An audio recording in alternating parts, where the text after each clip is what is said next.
Hi, everyone. Welcome to the Biz Dev Podcast. I am David Baxter. I am your host, and I am joined by professional foot model Gary Voigt. I got a good one. How's it going, man? It's an unknown career choice, but it's pretty lucrative. I mean, well, what you don't, circles, what he's not telling you, huh? What is you not telling you? You're fired as a hand model, right? Because you got gnarly hands, but gorgeous feet. My hands are gnarled, yeah, but my feet are, pretty special. I've heard. I don't want him to get a big head, but I've heard he's the Fabio of feet. That's what I've heard. Yeah, they look tough, so they call me toe feet. Rambo feet? Do you have Rambo feet? No, I have Britney Spears feet. 7-Eleven barefoot with the dirty, small pieces of glass are stuck in my heel, and I can't even tell. Nice. You give Britney a bad name. Oh wait, that's a Bon Jovi song. Anyway, all right, we are here to talk about business, tech, startups, entrepreneurship. Gary's feet and all that good stuff. We're going to start with a story. I've been holding this story for my team because I wanted Gary to hear it the first time here on the podcast. So I went to the state fair over the weekend, and that's, if you can tell, my head is bright red, which is different than my pasty white, which is weird. I've never gotten a sunburn in October before. That was very strange. But it's a gorgeous day. Proof of global warming, then, for sure. Is that what it is? David got a sunburn in October. It was very sunny. It was lovely. It was like 70 degrees, and that's why I was like, I'm not worried about it. And there we go. No, I went on this ride, and I will put a picture. I took a picture of me and my son before we got on this ride. This is the second year we've ridden it, and it's called the Air Raid. The NC State Fair is in town until this weekend, and it is this big long thing. So 2 arms, and there's 2 seats, there's 4 seats on each side, so 8 on each side, but it's like a lever, and you go like this, right? And I mean, they're huge. It's probably 100 feet tall. Okay. Yeah. Okay. And you also I've seen pictures of this. Yeah. Yes. The cage spins on its own. Okay. And this is the second year. So we knew kind of, sort of what we were getting into. My son is a huge roller coaster guy. That is his manna from heaven, is a good roller coaster.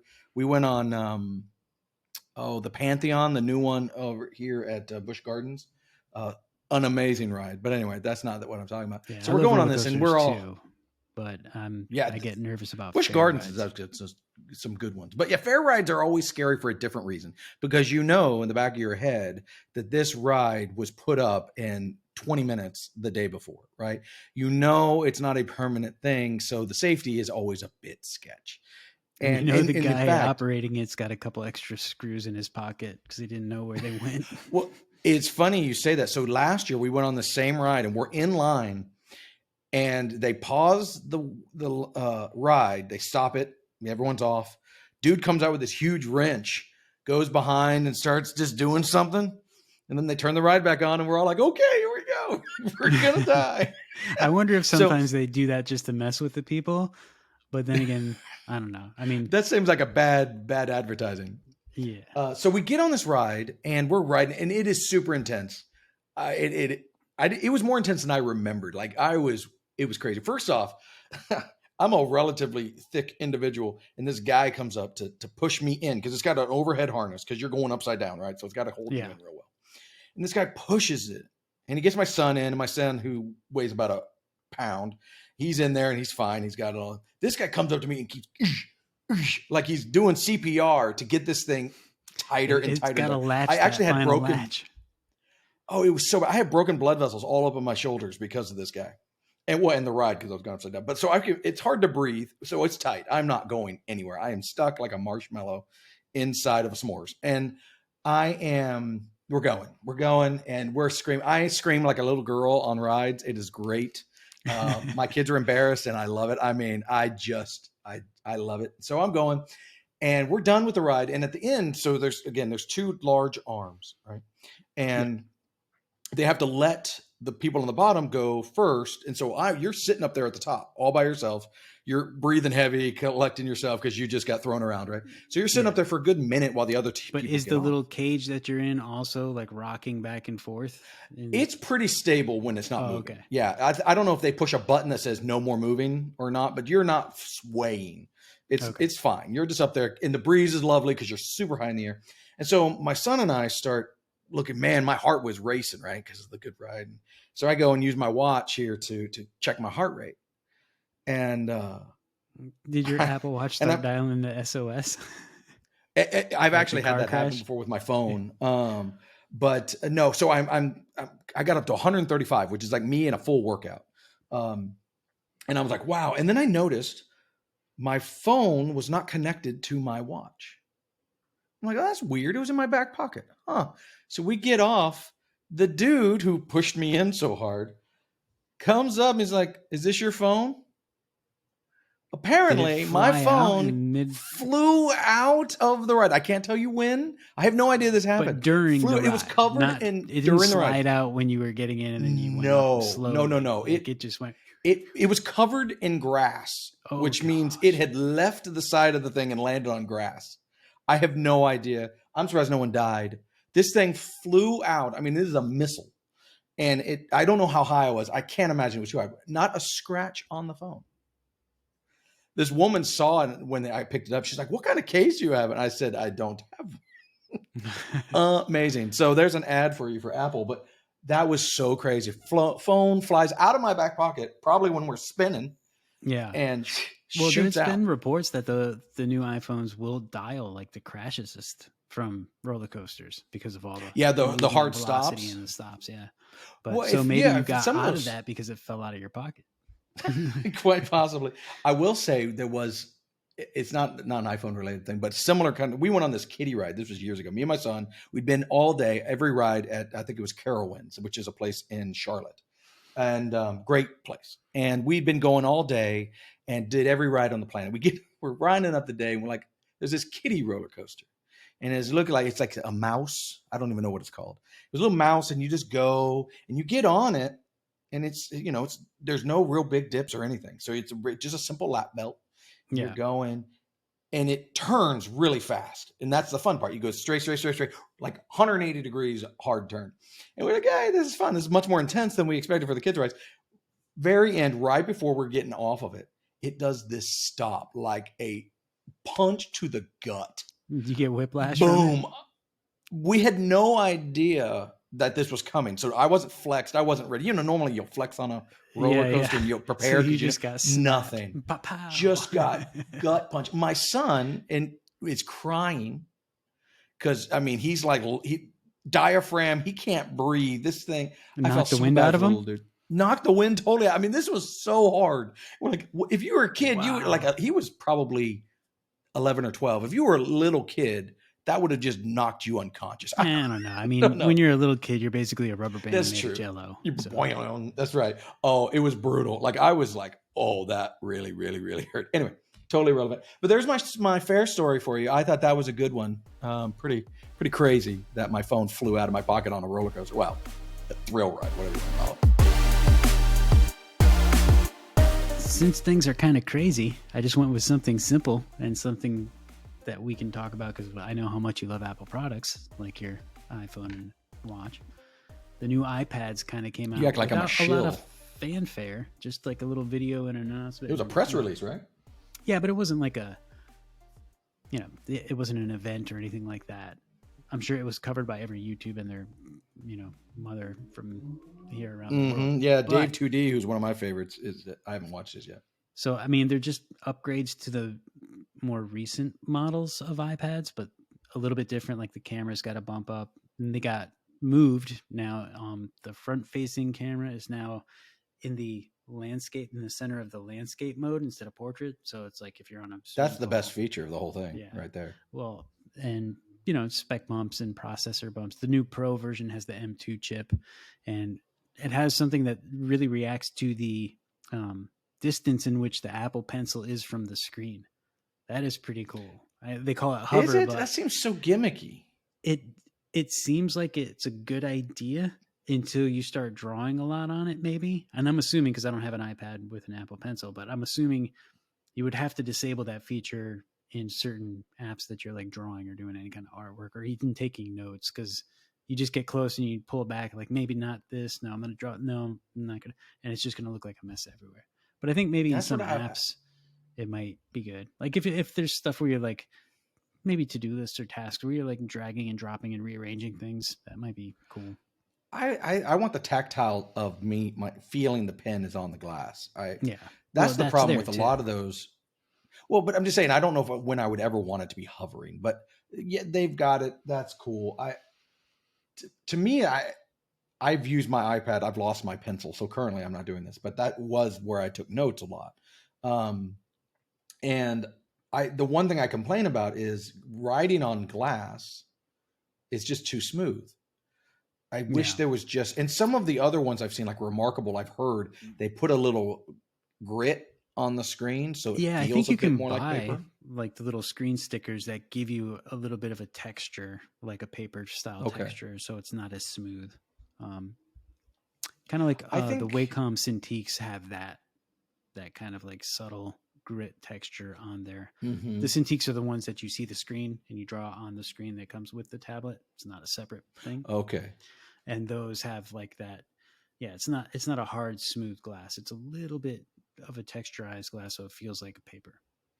And there's even, I think you can even change it out for different levels of grit and texture, or buy something that you could stick on for that. But yeah, I understand the idea of if it's just a smooth plastic pencil tip and a really smooth, what is it, the sapphire glass, it just might be a little too slick.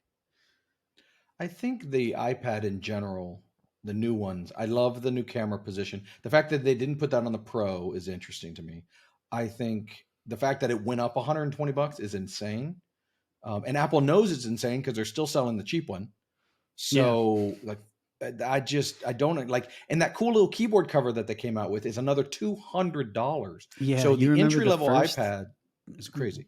the iPad keyboard case thing that they came out with. Now they upgraded it to a different style, and if it's I don't know if you can use the new one with the old ones though. You can't use you can't use the Pros with them. It is for the smaller regular iPad. The Pros still have the floaty keyboard, which is $400, which I will say I have one and it's neat, but I will say I'm not sure in the end it's worth the extra weight. I don't know. It turns it into a kind of a mini laptop, which is kind of neat. But I get frustrated every time I try to use my iPad as anything but an iPad I because think it's didn't not HP just come built out for with that. a new laptop / tablet combo thing? No, there's tons of them. Yeah, they all have one So I now. think They this all is want to Apple's compete with the version of Surface. like, we already dominate the tablet area, so if we just make another cool little keyboard thing, it'll compete with the other laptops that unfold. They're trying to take on the over to Surface. tablets. Yeah. The Microsoft Surface is the ideal. If you're wanting a mini little laptop, it is the ideal computer. And I don't know why Apple doesn't make one, If because you they can certainly tolerate could. Windows. Yeah. Fair, if you have good taste and stuff. But if I just think, I mean, if you're not a Windows guy, but the problem is an iPad sideways on a keyboard, you think it's a computer. It's not. It's an iPad. You can't do multiple things at a time. I don't care what kind of piles and Stage Manager are coming out. That's the new version. It's supposed to be amazing and like trash at the same time. And multiple screens. It's just not the same because there's no concept of files. There's none of that stuff that you just need for work. I need to send you a file. I need to make a file. I need to send. None of that exists on the iPad by totally on purpose. So you put it on the keyboard and you feel like you can do work, and then you immediately run into a wall. And I'm like, if you really want to do work and you want that form factor, the Surface is an amazing piece of tech. And I don't understand why Apple easily could make a Mac that had all the stuff of a Surface. But why make less products? And it would be amazing. Selling more. We're going to segue into our main topic, getting back to the schmooze. The schmooze? Oh, man. Something you've been doing lately. And I actually, because of that, I found a couple articles that were published later in the spring, beginning of summer, like May, June time, because I guess that's when a lot of business events and networking events started coming back online and people going out to like conferences and seminars and expos and whatever. So I thought it would be a fun little way of taking the perspective of getting back into like the networking in person idea for a company that is a remote company. Obviously we're not all going to be in the same place at the same time to network with, like-minded individuals within the same kind of jobs that we do or whatever together. But as the founder, owner, and maybe even if you were in a marketing role or an executive role, even if it is a remote company, there's got to be some sort of business or networking events in the area in which you live. So Yep. even if you're a remote company, what are the benefits that you can get from in-person events, meeting events, Well, networking events? I think unless you have a very specific kind of business, like if you're a software as a service, let's say you are Airbnb, just as a cheesy example. If you're the CEO of Airbnb, you have no reason to go. And I'm using that. That's a huge company. Let's just go back in time when they were tiny. I'm not talking about size. I'm talking about their entire existence is national by definition, right? So if you have a software as a service, networking is kind of difficult. It's different. It's just very different. Most people who are selling gizmos, doodads, services, whatever, networking is still essential because even if you're 100% remote like we are, your client base is going to be wherever your salesman is. Now, if you're a startup, if you're an entrepreneur, you're new at this, the founder is the sales guy. So, I mean, Big Pixel, all of our clients, not all, most of our clients are in North Carolina. That's just where they are, because at the end of the day, if someone's going to write you a big fat check, they want to meet you, they want to see your face, and they want to hold you accountable, and they want you to come inside when you do something wrong. They want to beat you up in person, right? Yeah. Well, these All of companies those might be things. doing business outside of North Carolina and have, branches or Of whatever course. that span, but the point of sale for you to these clients in which this relationship started was based on the fact that the two people were in North Carolina at the same time. Yeah, I mean, the headquarters of your client is Yeah. probably going to be local. I mean, that's just true. It's again, all our entire team is all over the United States, but almost all of our clients are in Raleigh, not in Raleigh, around Raleigh, and that I don't think will ever change. And so it's kind of like everybody says, "Well, you can work from anywhere, David. You can go anywhere you want. Live at the beach." For like an hour, I could, right? Until a client wanted to meet with me or I needed to Yeah. go sell something. I mean, I've taken long weekends, right? That's nice, but it's not something I can do on a regular basis because my clients want to meet me. They want to see me. And schmoozing, back to the original question, is how you build that enterprise. Whatever your enterprise is, if you sell soap or you sell services, you need to go out there and schmooze and that's, if you're a founder, you're a salesman by definition. If you're not a salesman, then you're going to fail because the only person who can sell your goods when you first get started is you. It's just that simple. You're it. So you got to get out there. And it's been weird because I've been on the bench for years now. I mean, a few schmoozers here and there, but pretty rare because of the pandemic and all of that. And part of it was I was busy, right? I was running the company. We had big clients that I had to go and take care of, and that kept me really busy. And this economy is different. It's changed. Our clients are wonderful, but there's not as many people ringing the phone. So now I got to go shake trees again. And it's just the simple fact. And And it's cool. It's nice to be out there. as much of, I should say, for as much of the opportunity of networking online exists through things like LinkedIn or whatever social media or any kind of like, it's there and there's tons of people on them, but the connections made are not close to the same as meeting someone face to face. It is not the same. Unless you just happen to meet someone who is just ravenous for the service you provide, whatever that is, Plus, you're they're also in a not going to pool with follow up. every single other, in our case, custom software development agency that's on LinkedIn. To get back to the in-person, like local networking thing, it's a lot different. The approach is a lot different. The response you'll get from people is going to be a lot different than the canned answers you get in email replies or anything like that.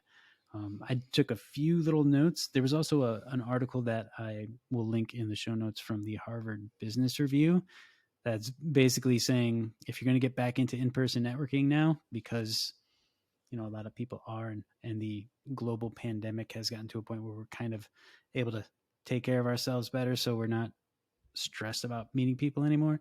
There was a few options that they had for you. First of all, if you're going to do it, be respectful of people's personal space, because that dichotomy might have changed since the last time.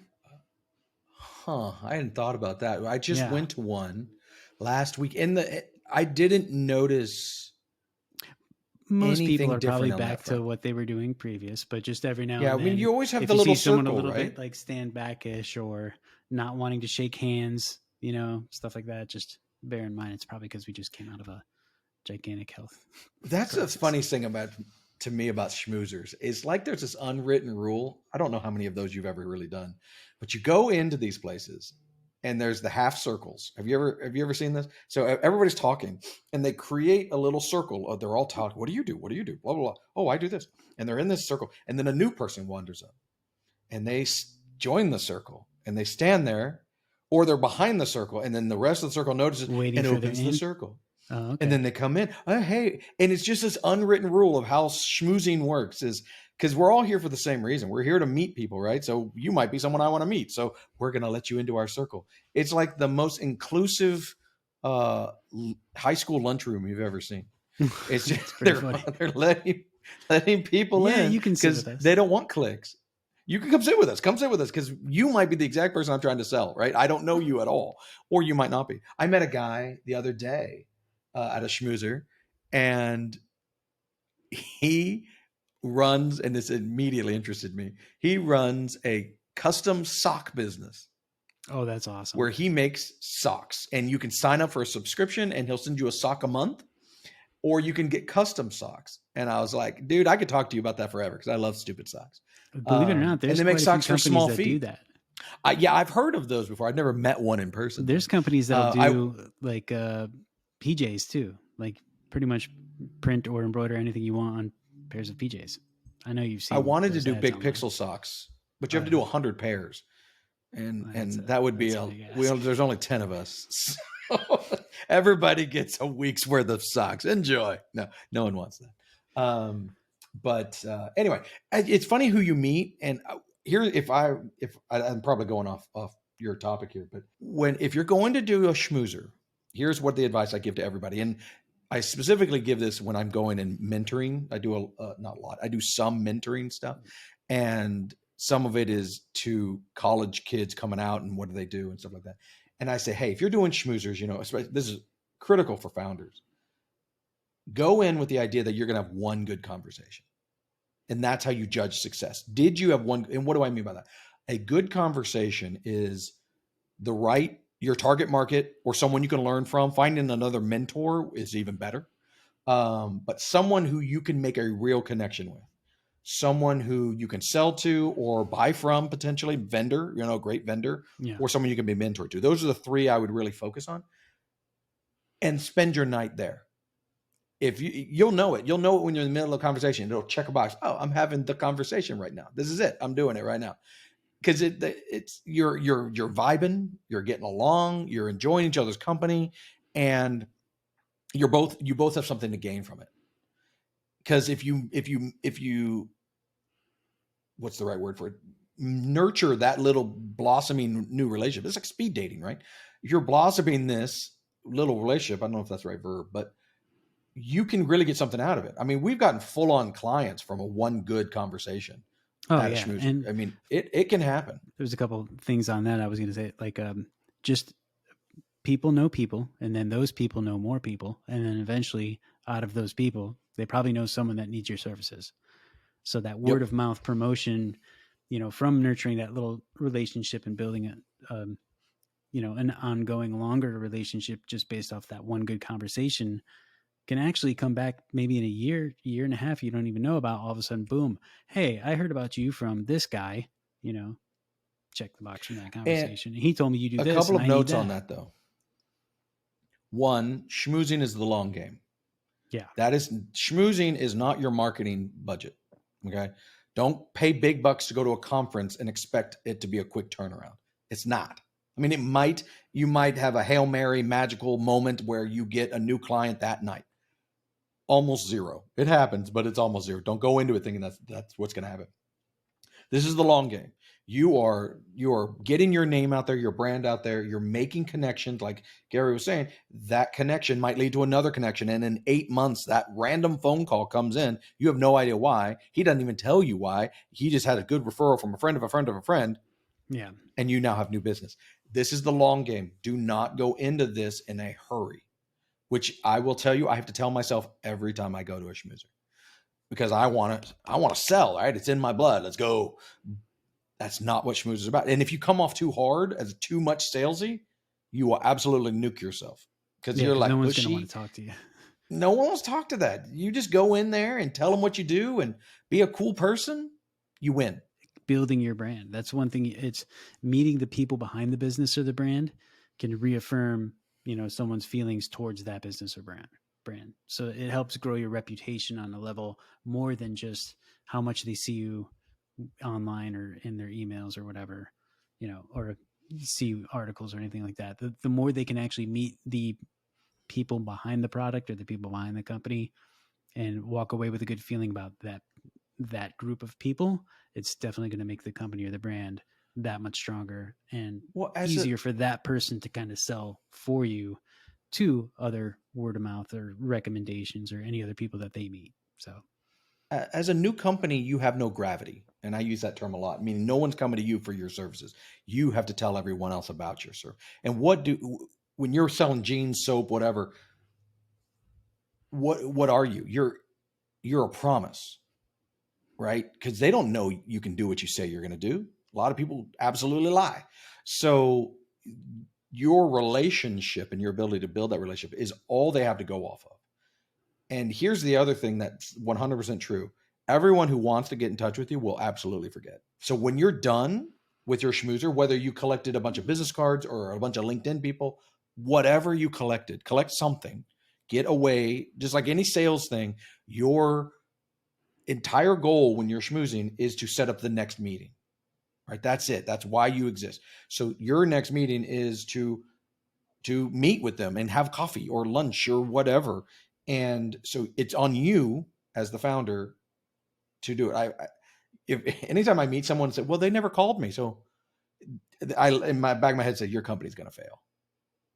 Because if you're waiting on them to call you, you're done. So any last bit of advice for a way to follow up that's not cringy from anybody that you had a good conversation with at a schmoozer? My advice is do it. Get out there and do it. Seriously, there's no good reason. I mean, if you're a founder and you're not doing it on your local level, you're missing out. I mean, so the best advice I ever got was networking. How'd you build your business? I asked this guy who ran a business 10 times my size. I was just getting started and he was so nice. He's like, networking. It's all about meeting people. And if your goal is to build a business, this is a requirement. You don't have a choice. Get out there and do it. It's uncomfortable, sure. But if you go out for one meeting, really one good conversation, it's worth it. The other thing is, don't sell, just be yourself. Tell people what you do, but they're going to buy you, not your product.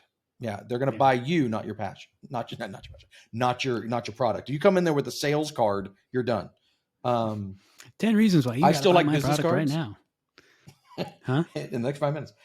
I still carry business cards. I actually ordered some new ones, Gary helped me design.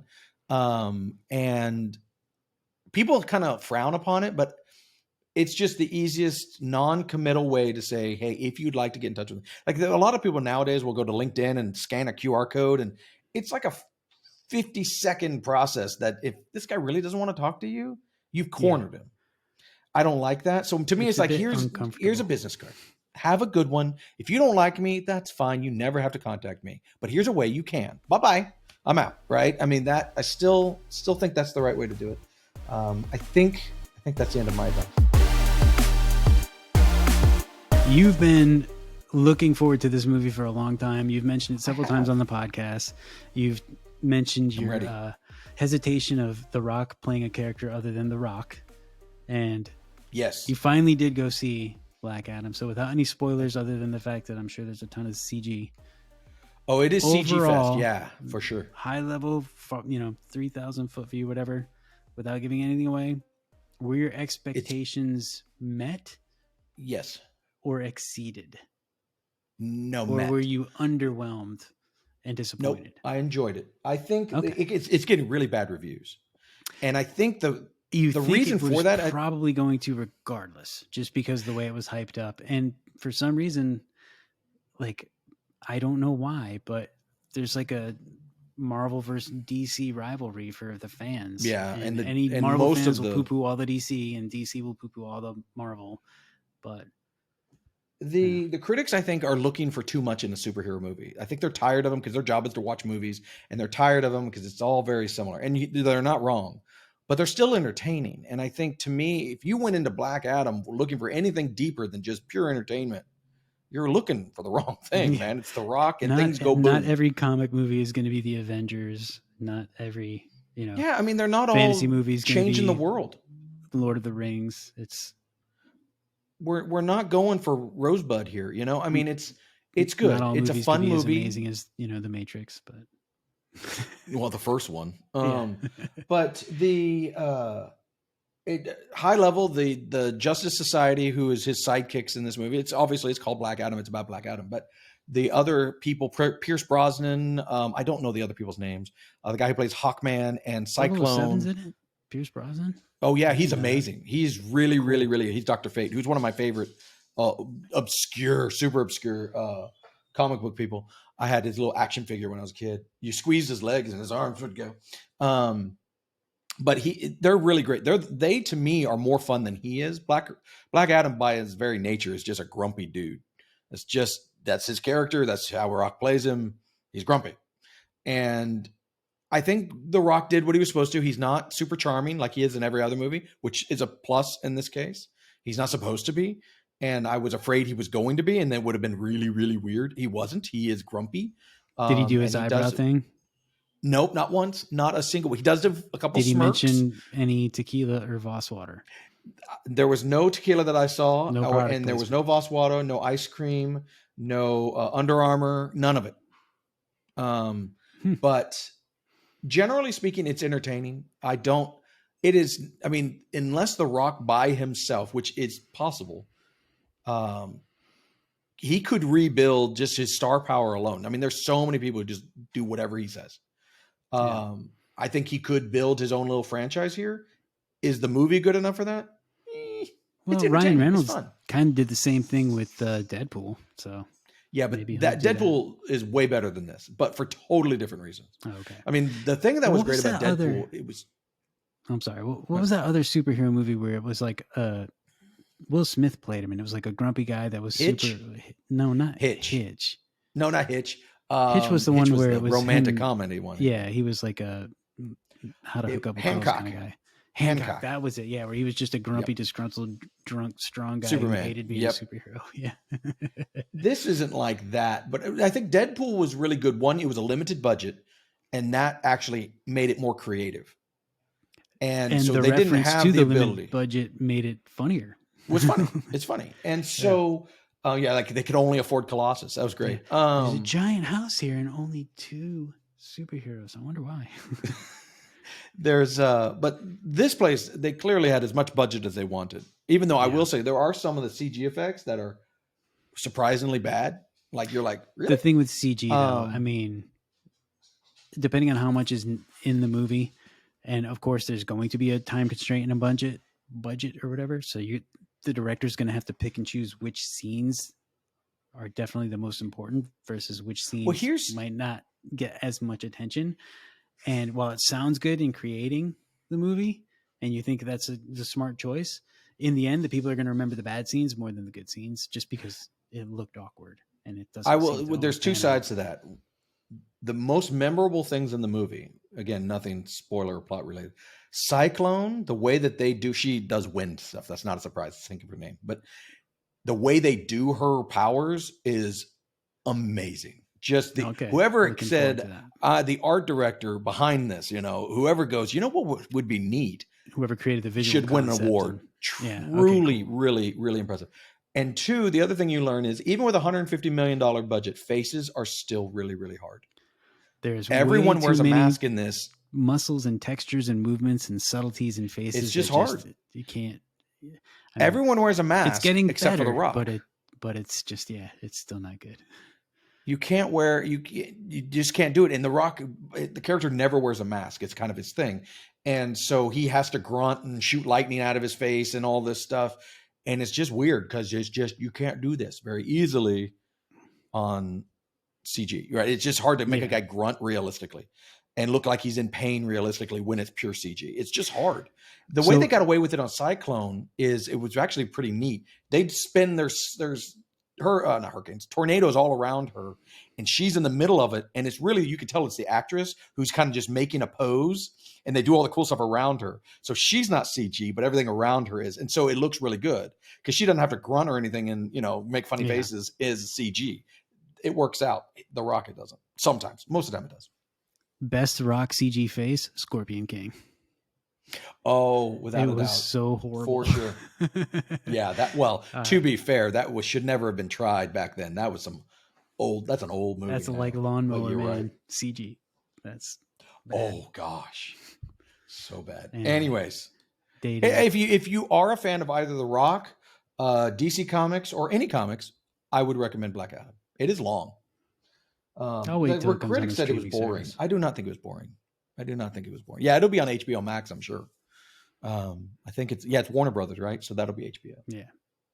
All right. Well, to wrap this up, if anybody has any questions, comments, or suggestions, feel free to email us, hello@thebigpixel.net, or you can reach out to us on any of our social media channels or make comments below this YouTube video if you find it. Perfect. If you find it.